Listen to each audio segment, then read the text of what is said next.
Driver come up, and he is going to do our pledge and spiritual moment. So, Jeff.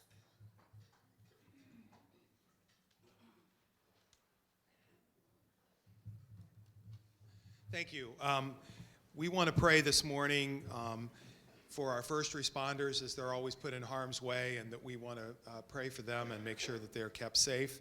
And this is a prayer in recognition of Women's History Month. Spirit of renewal, God of many names, and one transforming and abundant love, we turn this month and our nation's life to reflect on the stories, the heritage, and the struggles of the women throughout the ages. We seek to learn from all those voices that have been left unheard. May we pause before the silences of the ages, find out who has been left out, and craft new ways of inclusion for every week and every month. May this spiritual practice bring out the voices of all those struggling, all those left apart. May we let go of our assumptions and cold comforts of what is the normal to live by, unless it be a standard that is rooted in compassion, in inclusivity, in diversity. May this month of reflection teach us to search for those stories that are different from our own. Mother of possibility, in the finding, may we come to know ourselves changed, renewed where we are dry, hope where we are lost, and open where we are shut. In God's name we pray, amen. Pledge allegiance to the flag of the United States of America and to the republic for which it stands, one nation, under God, indivisible, with liberty and justice for all. Thank you, Jeff.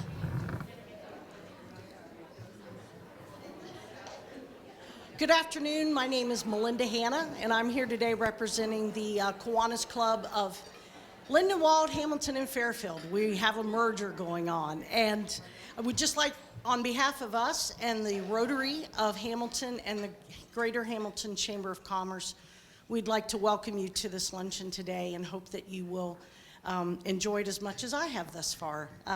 Before I introduce Dan Bates, who is the CEO and Chairman of the Greater Hamilton Chamber, I'm going to do a shameless plug for the Kiwanis Pancake Breakfast that is coming up on April 27th at the Hamilton Freshman School. It's one of our major fundraisers, so we would love for you to attend. There's a flyer on the table. If you need more flyers, you can see me and I'll make sure you get one. I also have some sponsorship forms with me today, so if your business or you as an individual would like to help sponsor us for that program, I can make sure that we can take care of that today too. So thank you for letting me do my shameless plug. And now Dan is going to come up and kick off our program.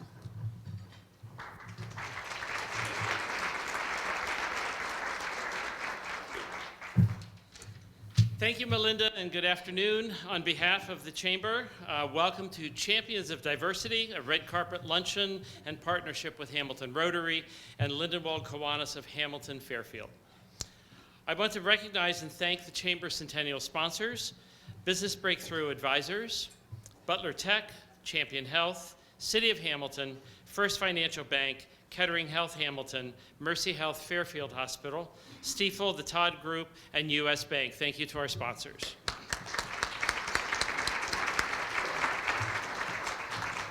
I also want to thank our continuing partner, which we appreciate so much, was TV Hamilton, for being here today. So thank you. And now it is with great pleasure that I introduce our moderator today, who is Shamina Curtis. She is the Director of Equity, Education, and Engagement for the YWCA. So, Shamina.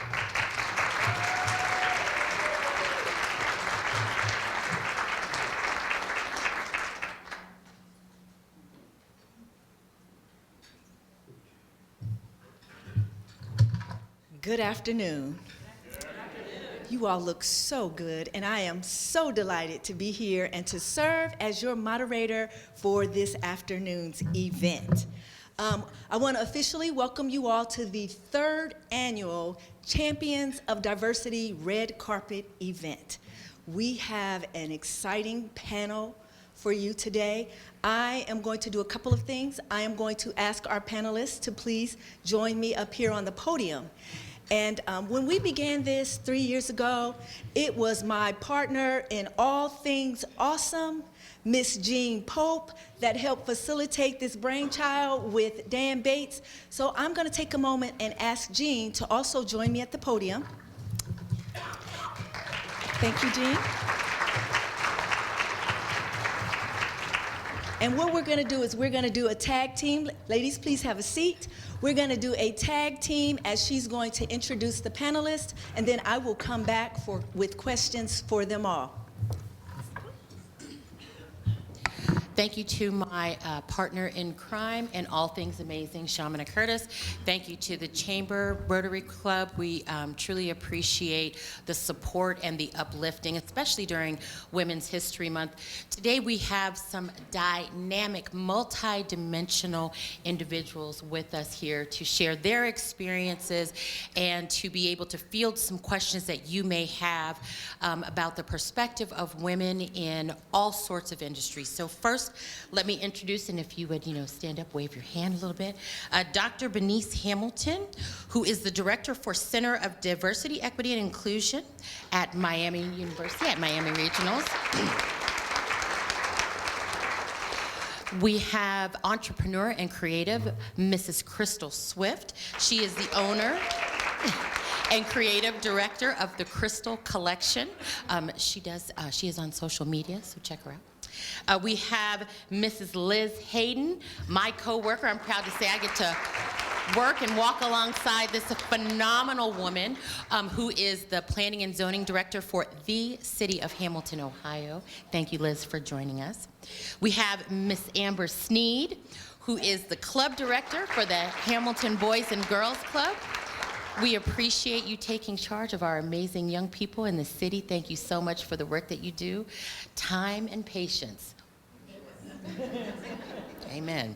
And then last but not least, we have Mrs. Sandra Contreras, our wonderful bestie. She is a web designer, developer, and she does events coordinating. She also works alongside the CHIPS organization in helping us manage that amazing program. Thank you so much, Sandra, for being here. Ladies, enjoy your time. We appreciate you. And Shaman, I'll turn it back over to you. Thank you. Thank you for those introductions. So now that you've met our illustrious panel, we have prepared a series of questions. So we will begin. And ladies, anyone can choose to speak to them, and then we'll kind of move forward. So our first question is, what initiatives or policies have been successful in promoting gender equity and diversity in your organization or your sphere of influence?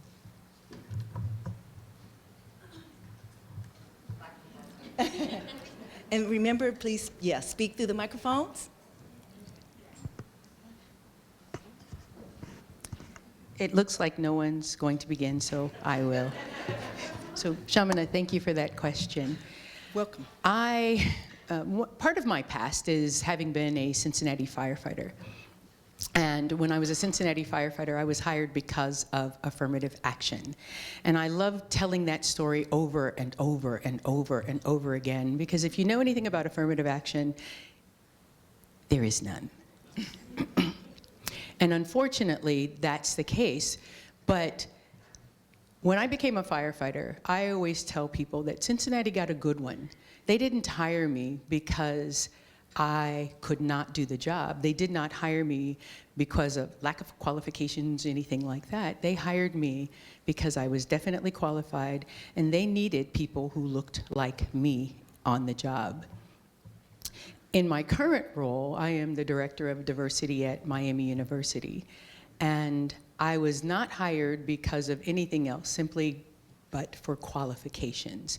And I think it's important that we recognize, or as a diversity director, that I recognize who doesn't have a seat at the table, who is not included, who doesn't have a voice, and all of those things, because they're important, especially as they pertain to women, as they pertain to any other marginalized group. I run my diversity center by saying diversity just means different. not different only if. It just means different. And I am very intentional about making sure that all the people who are out there, all the people who are on campus have that voice. So sometimes we have to be our own advocates and start our own initiatives. I can speak to that as well. Being a business owner, one thing that I had to do was I had to employ staff members. And something that always stuck in the back of my mind is that my team members have to be different from me. And not only different, but I want them to be better than me. And so when I was interviewing or looking to expand my team, expand my reach, expand the type of events that I do, they had to be better than me. They had to be different than me. And not just by color, but their qualifications, the things that they're interested in, because that's the only way we can learn and expand our knowledge. You want to continue, or we can give you another question, please? Oh, whoa. Okay, very good. Thank you both ladies. And they shared something that was very interesting. They talked about a seat at the table, and then how do we create diversity? So my question is, how can workplaces create inclusive environments or opportunities for more people to have a seat at the table that support the advancement of women, particularly women of color and other marginalized groups? Well, I was thinking about, with my team at the city, just how I've really tried to make sure that that it's a diverse group of people. And just like Benny said, diversity means different. It doesn't mean, it's just making sure that there are people of all ages, backgrounds, experiences. Purposely make sure that I hire, at least one person on my team that's going to challenge me all the time. Just push me, be a contrarian. I don't like what he has to say all the time, but I need it, So just that is really important to the team. And I think something that is, happens a lot with people, just human nature, is that we kind of slip into our comfort zone. Mm-hmm. And we don't think, and so we want to be around people that are like us because it's comfortable. And what a mistake that is when you're trying to accomplish great things, because you have to get out of your comfort zone to push forward. So, but it's conscious, because it is uncomfortable to be around people that might not think the same way, or you be afraid that you're going to offend somebody because you didn't say it the right way. You have to. It's going to make your outcomes better. And if you're not thinking about it that way, I hope you start thinking about it that way, because it's important. Thank you. Well, for me, I come from a student-athlete background, full scholarship. So Title IX was huge coming through that process, even going into playing pro ball overseas, seeing what that gap was between what we got paid and then coming back to the States, and then moving from actually playing to actually coaching. So what I've seen in that realm is that, like you said, people go with what they're comfortable with. And in sports and education, it's W's and L's. That's all it is, and it's education. But it's hard to be able to be successful as a minority woman in that field, because people see beyond that. They're comfortable with this particular group of people instead of being very diverse. The one thing I think that has helped me from being a player to a coach, and then moving also, I've done a boatload of things other than that, but is being able to have good leadership, females around me, not just in my field, but in other fields. My mother, she's here, but my mother is a teacher. She made sure she put good, solid women all across the board around me to be able to really help me move into those particular spaces that seemed a little uncomfortable at times. Now that I'm older, I've been a head coach, several teams. I'm now the director, worked other after-school programs, and I also worked corporate.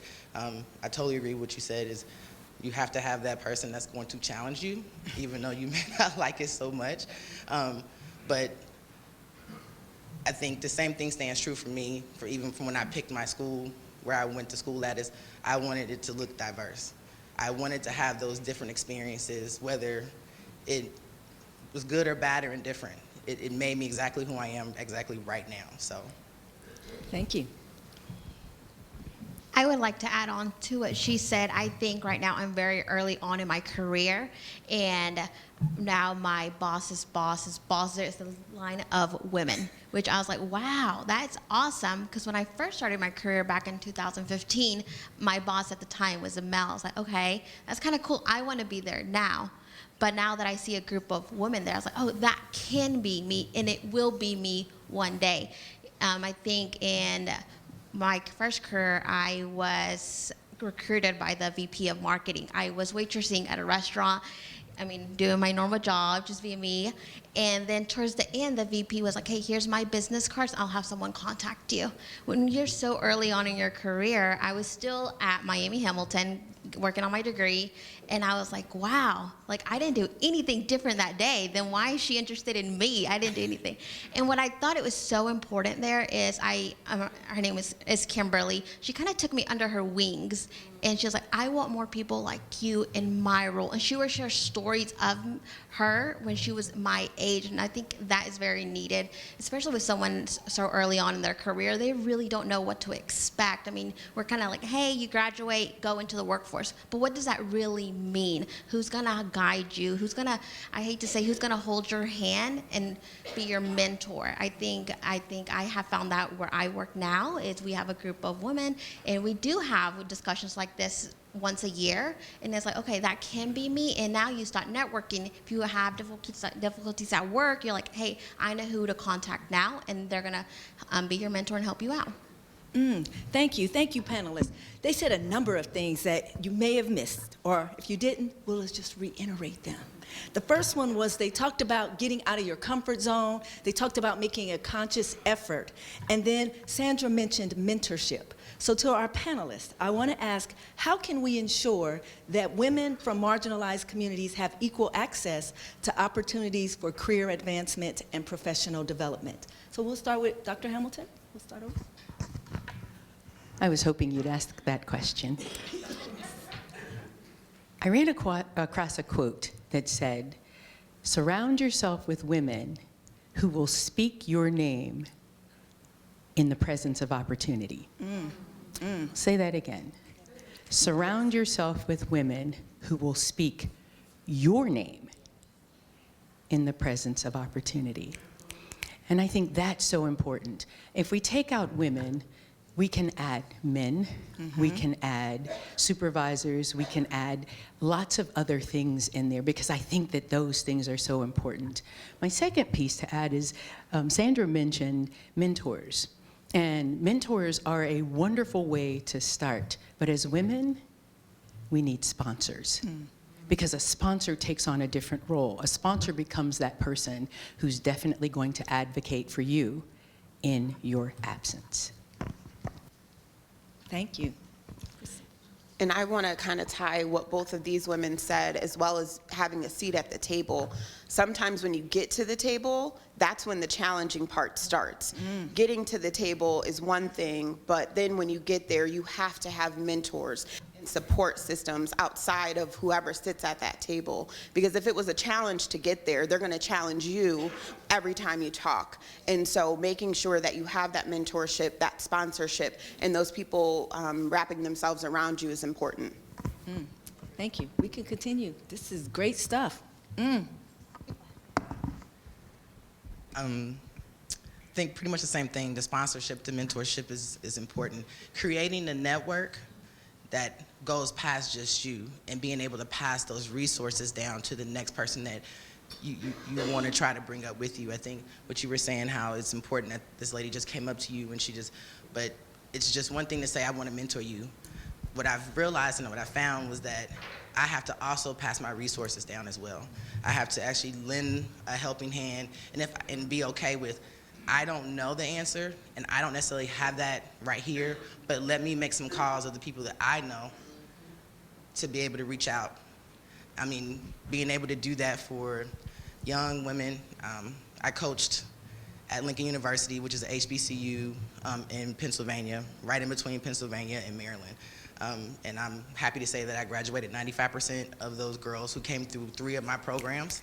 And with doing that, thank you. And with doing that, we changed the outlook of where some of those girls were going. Some of those girls came in saying, oh, I want to be a nurse.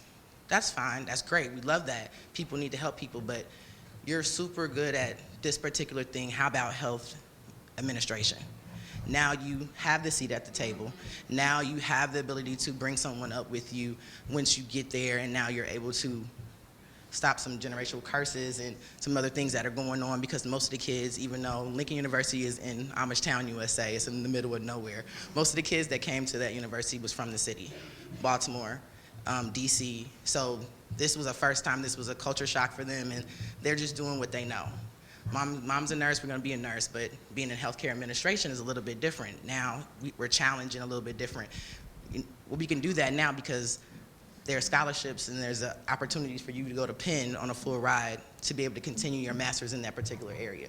So let's think a little bit beyond. So I think being able to really push that envelope in changing the minds of our young people, being able to show them that this is great, this is opportunity, but being an entrepreneur woman as well, a lot of the kids coming out of there want their own.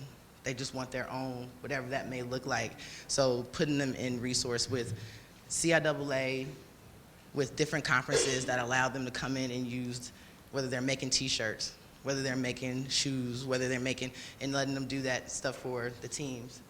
They make it to the NCAA tournament. We have one of our grads who makes all their t-shirts and all their shoes for them going to the NCAA tournament. Those things that we have to keep pushing through our kids to be able to push those initiatives as well. Okay, our next question. One of you mentioned about once you're at the table. So the question is, as you think about obstacles you've overcome thus far in life, what would you attribute as your superpower for overcoming those obstacles, or even how did you cultivate that superpowers or powers that you have?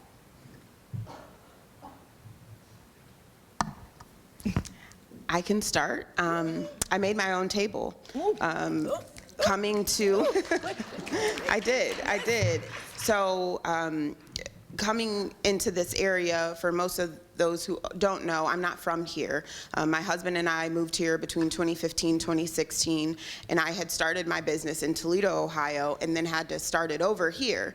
And so when I came here, you know, trying to find people who were like-minded or who were in the same industry, I didn't get an enter in. I didn't get a mentor. I couldn't, you know, find anyone to take me under their wing. And so I started my own table, and it was a lot of grunt work. It was ugly at times. It produced no money at times. And so, but I had to push through that. And when I did that, kind of going back to what you had mentioned, that I brought other people up and I said, don't do it like this. Don't do what I did. Don't make the mistakes I did, but being able to pass that down to the next generation. Thank you. Yes, continue. I have a few superpowers. Do tell. Thank you, Neil. One of my superpowers is the ability to listen. That is imperative. Sometimes it's not about what you have to say, it's about taking it all in and being able to address issues as a result of that. The second one is the ability to collaborate. It is so important to enlist the skills, enlist the superpowers of others who are in the room, because it's not always just being about you. My third superpower would be, I'll stop with 2. Maybe come back to that question. I agree. I think I have a couple good superpowers, but I think one of my major superpowers is the ability to be able to connect people, which is important, especially where I'm at and what I'm doing, and you know, moving forward is being able to connect. Like I said, I am not afraid of saying, I don't quite know, and I don't necessarily have, but let me make some calls. Let me call my friend in LA. Let me call my friend here to see what they have going on, if they have any grant opportunities, any scholarships. Do you have a job for someone I know here? So I think that's one of my major things, to be able just to connect people where they're trying to go, they may get in that and get in that that mode and say, "Ooh, coach, I thought this is where I wanted to go. I really don't want to do this." Okay, that's fine. We're veering off, and we're gonna go and do something else, and now I'll connect you to somebody else in that particular area. So I think that's one of my superpowers. Thank you. I think my superpower is my determination to not be comfortable where I'm at. So a very short story is I grew up in Alabama in a very, very small town where you don't see a lot of Latinos, you don't see a lot of people of color, unfortunately. So growing up, I grew up with a single mother. And college was never an option. You grow up and you're like, oh, we're not gonna go to college, we can't afford college. Then growing up, that's what you grow up in, that's all you know of. So coming into, we moved to Cincinnati, Ohio, I get to my senior year, my counselor was like, well, Sandra, you can leave early, like you have all your credits to graduate, but have you ever thought of college credits? I was like, no, I can't afford college. He was like, well, you don't have to pay. Fairfield will pay for it. And I was like, oh my gosh, like this is the best news. I was so happy. 17 years old, was so happy, like I'm going to college. So I was lucky, I'm a proud alumni from Miami Hamilton. I graduated there 2020. Yes. So I say that to say, like, I didn't say, like, hey, I'm not going to college because I can't afford it. It's who can you connect with and who's going to see you. My counselor, Mr. Fox, he was like, let's see if this is an option. And it was. And luckily, I was able to graduate. I'm now starting in my career, starting to grow in my career. And I think that's my superpower, just not settling down with what I thought was going to be the only opportunity in my life. Thank you. Yes, absolutely. I thought of the others. So 2 others would be the ability to be authentic and vulnerable, because when you're authentic and vulnerable, it allows you to challenge people in a way that will allow them to listen to you. No, you're welcome. Thank you. A couple of things. I had the honor of being Sandra's instructor. So to see her on the stage, I'm like, the proud auntie. So you're doing great, you're doing great. So these ladies have shared with you their superpowers. My question to you all is, what do you want society, we put AKA men, to know about how women collaborate, add value, and perform in the workplace? Ooh, go ahead, Miss Hayden. Yes. I mean, my first thing is just we're all different. Like, I mean, that is not a real, like, we are not this monolithic group of people, you know, that we're all going to be different. And just like, you know, so treat us like the human beings we are, and we're going to all collaborate differently, just like everybody else is. So just don't come in with a preconceived notion of what it's going to be like to work with us, because we're going to, you know, if you have that preconceived notion, we're going to surprise you, because we're just normal people like everybody else. So. I would say to not silence us. We are silenced historically in all different facets of our life, at homes and in churches and organizations. And so to allow us to speak and to have an ear to hear us would be my biggest one. Any other comments from the rest of our panelists? Oh. Yeah, I think also don't mistake our passion for being a little outside the box. Our passion for what we do, each one of us and every woman that's sitting out there are strong, because if it wasn't, we wouldn't be doing it. So sometimes, even walking into the room, the passion may come off of you a little bit different, and I would say, don't be scared. Either embrace it and listen and try to figure out, because me and other women, I'm sure, are willing to collaborate and meet you halfway. That communication has to be open. And just sometimes today may not be the day. Sometimes we don't like each other today.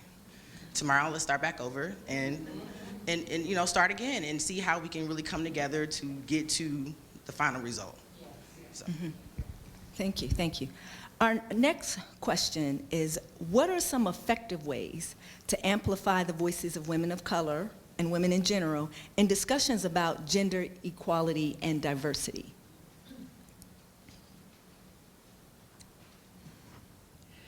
We cannot possibly amplify the voice if there is no voice. That would be the first thing. Recognize who is missing. If there are no women of color, no women from other marginalized backgrounds, then you are absolutely missing out on a valuable voice. So first and foremost, give women and/or women of color a seat at the table. Yes, Chris. I think this comment is for the women and to women of color. Be bold and be okay with saying what needs to be said, even if it's uncomfortable. So when you get to that table, be willing to speak up. I love that, to be bold, right, and to be courageous. And that's required for both sides. Like women, we have to be bold in how we approach and having our voices heard. And then to our counterparts, our men, you have to be bold in providing opportunities and spaces for us to express who we are. So in that vein, in what ways can we be allies for each other as we fight for women's rights, we fight for equality? So how can we work together to make the workplace what we want it to be?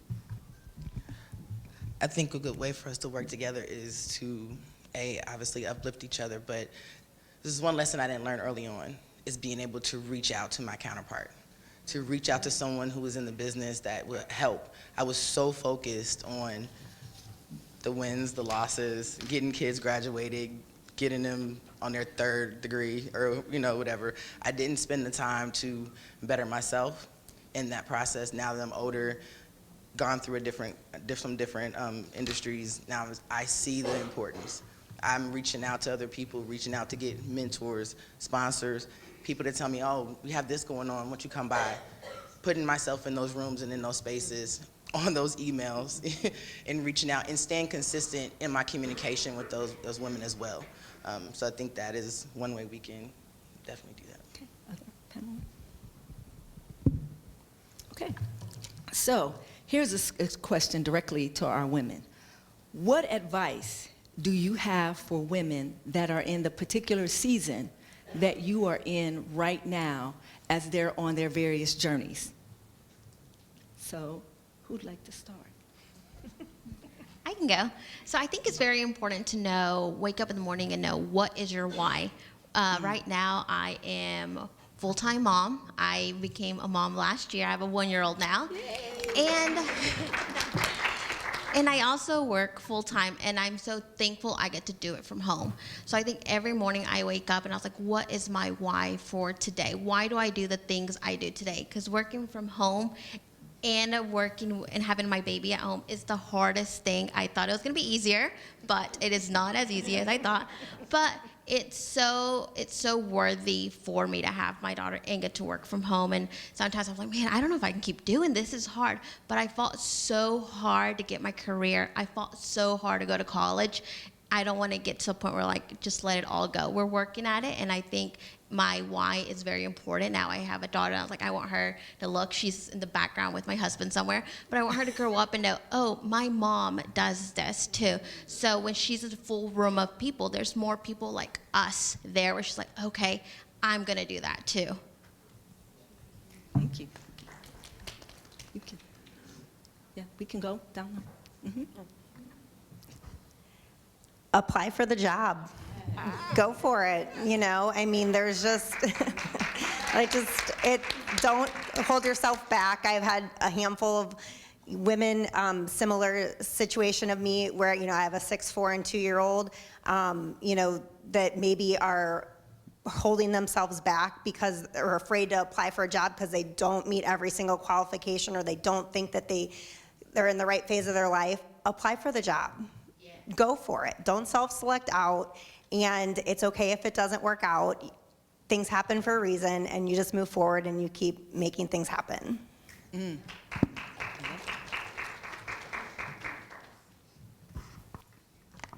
I'm going to assume that I'm the most seasoned person at this table.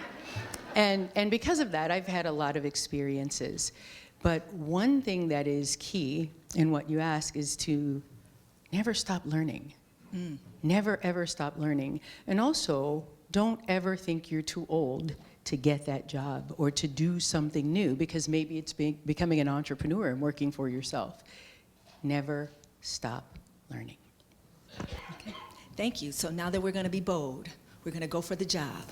We're going to never stop learning. So now the next question, ladies, is what are some effective strategies for promoting women's leadership and representation in decision-making roles? So now we want to go to that next level. How do we do?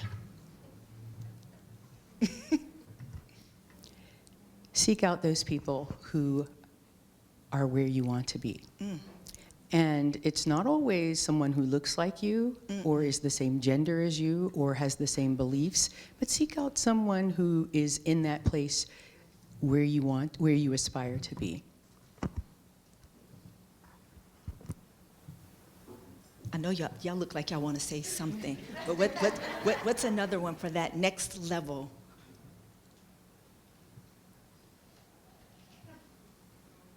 Okay, they're looking at me like, okay, move on.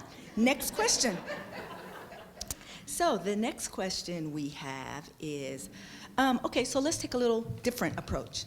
How can we encourage more women to pursue careers in male-dominated fields, such as finance, engineering, and even politics, do we dare say? Yes. What do you think, ladies? I think pushing our young girls to go into our STEM, I think that's probably the key, the educational piece of that. I think not just pushing them, encouraging them, mentoring them, following through, starting from junior high, high school, providing the opportunities for scholarships to the schools who, whether they be IPWs or HBCUs, who have strong engineering, finance, politics, avenues, so that they can continue with their studies, going on to get a master's and that kind of stuff. And along that way is really stressing. Like I said, my mom put a lot of great women around me. Everyone doesn't necessarily have that opportunity, but if we're in the position to be able to teach, to be able to mentor, to sponsorship, we have to push that.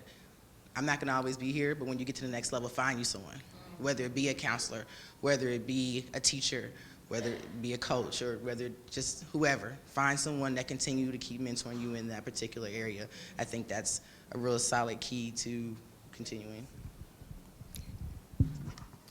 I would say exposure. I'm a first-generational college student, and so entering into college, there were a lot of terms I just didn't know. I didn't know what engineering was or what an accountant was. I had to learn these things. And so getting into the high school before they even get to the college level, but our high school students, our middle-aged school students, that's where the exposure has to happen. It has to start there. So as a former firefighter, I'm going to expand, so not just politics and STEAM, but firefighting and policing and careers like that as well. We have to be the role model sometimes. I came on the fire department with a bachelor's degree, and because I had a bachelor's degree, I encouraged a few other women to pursue higher ed, and they too got their bachelor's degrees and so on and so forth, and a couple of men as well. But I think sometimes we have to be our own role models, and we have to be, because we're in those roles, we have to encourage other people to say, hey, I did it, and so can you. Thank you. Our final question, or our final opportunity for our ladies on the panel, is we'd like to give you a moment to have any final comments, parting comments that you'd like to share with our guests today. So I'd like each panelist to share final comments. Who'd like to go first? Age before beauty.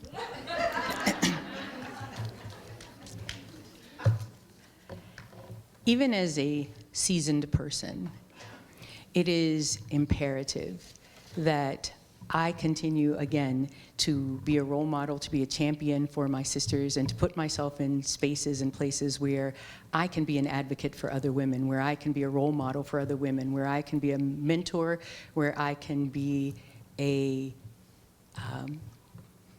sponsor for other women as well. All of those things are important, and especially considering all the experiences that I've had. I'll stop there. I think the one thing for me is I have never been scared to speak my truth and to stand in who I am. My path was a lot different.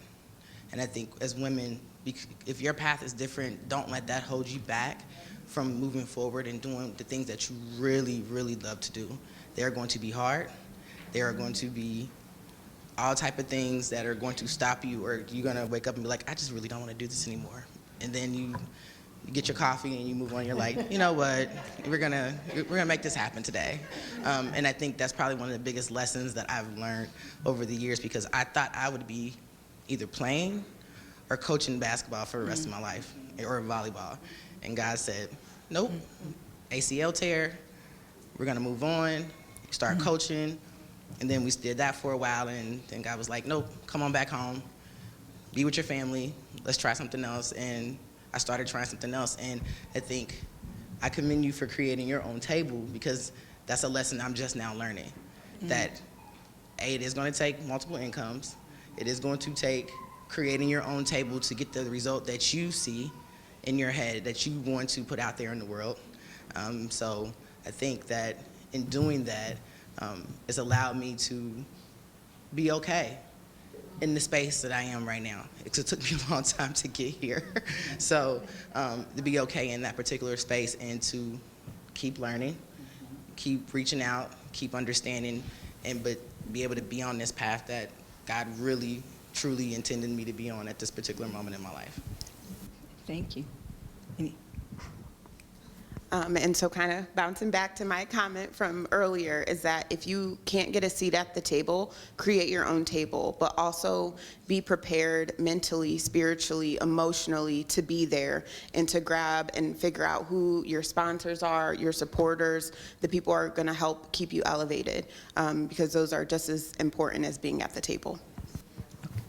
Okay, so, one more. No, please. Mr. Hayden, please. Go, yes. Liz, please. Okay, I'll go. Thank you. Twist my arm. One thing that I had in my notes that when I was thinking about this that I haven't covered is just motherhood. Like in general, we've talked about it a little bit, but just for people who have ability to hire people or bring people to the table, please don't look at motherhood as a negative thing. I think that sometimes I think the most visible challenges of motherhood are there. You know, I have to bring my kids to meetings, or I have to miss something because somebody's sick, or all that stuff that is very visible. But there's all this invisible benefits to motherhood. We are excellent at managing our time and being efficient and effective. We are patient. There's so many things that motherhood is when we're talking superpowers, is a superpower. And I really encourage people who have the ability to hire people to think about it differently, because we can be amazing teammates. Sandra? And I want to add on to exactly what Liz just said is motherhood is one of those things is you can count on us. Log in at 10 p.m. and you'll see my green light on because I'm working. Okay, I didn't complete my task during the day, but you will not go with my work not being accomplished. I will have that done by the deadline when it's supposed to be submitted. So I think that's one of the biggest things is don't overlook us just because we have a child. Like, look at us first, because we can accomplish a lot in very little time.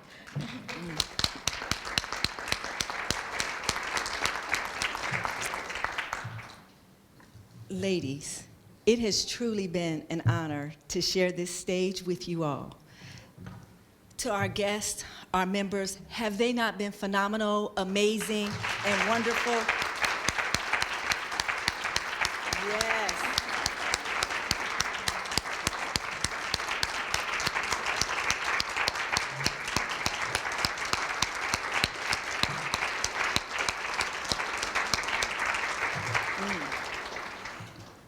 Finally, it is our hope with this panel that you have heard something to challenge, to motivate, to inspire you as you work with women and people of color. We thank you, we appreciate you as we end this session, and we will be back next year with some amazing people. So ladies, again, let's give them a nice round of applause.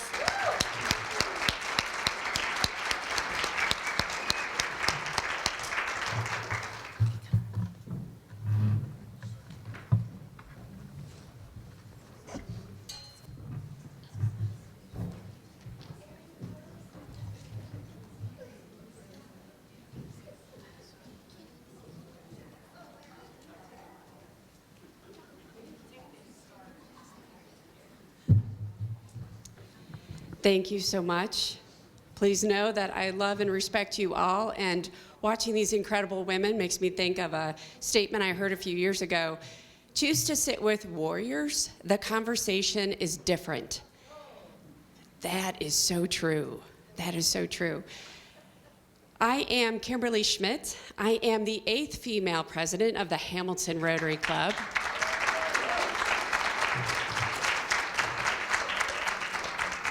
And I believe I do see her, Mary Pat Essman, the very first female president of the Hamilton Rotary Club. Stand up, Mary Pat.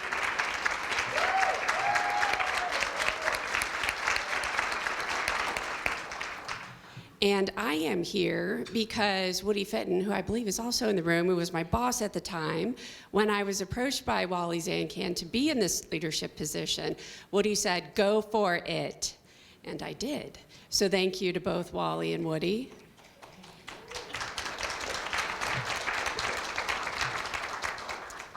Again, I want to thank you all for being here today.